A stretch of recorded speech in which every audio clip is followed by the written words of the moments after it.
In a world today that prizes material possessions above all things, we have to wonder how far we've strayed from our understanding of the real meaning of our human existence.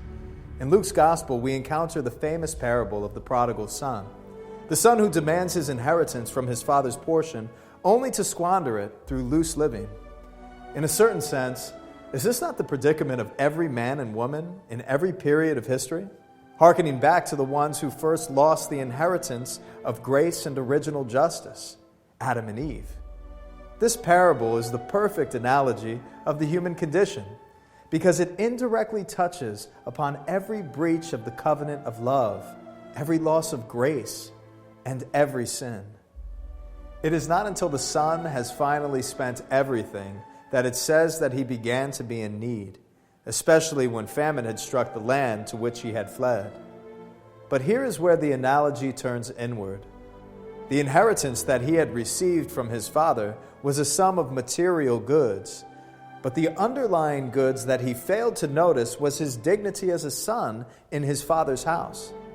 You would think that after losing the inheritance, he would be more conscious of this, but instead he says, "How many of my father's hired servants have bread enough and to spare? But I perish here with hunger." The unfortunate truth is that he measures his self-worth based on the standard of the goods he has lost, while his father's servants still possess them.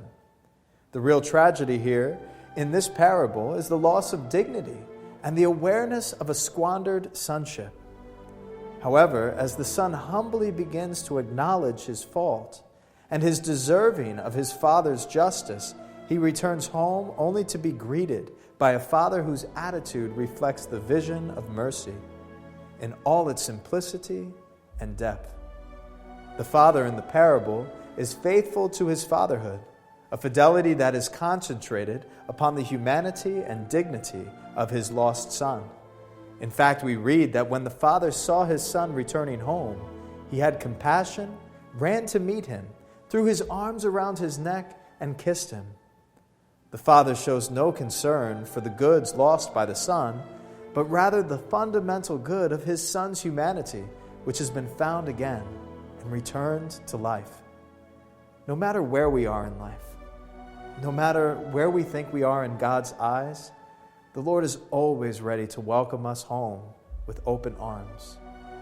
I ask that you place yourself in the heart of this parable and ask yourself, what's the one thing, or maybe several things, that might be keeping me from returning to the Lord?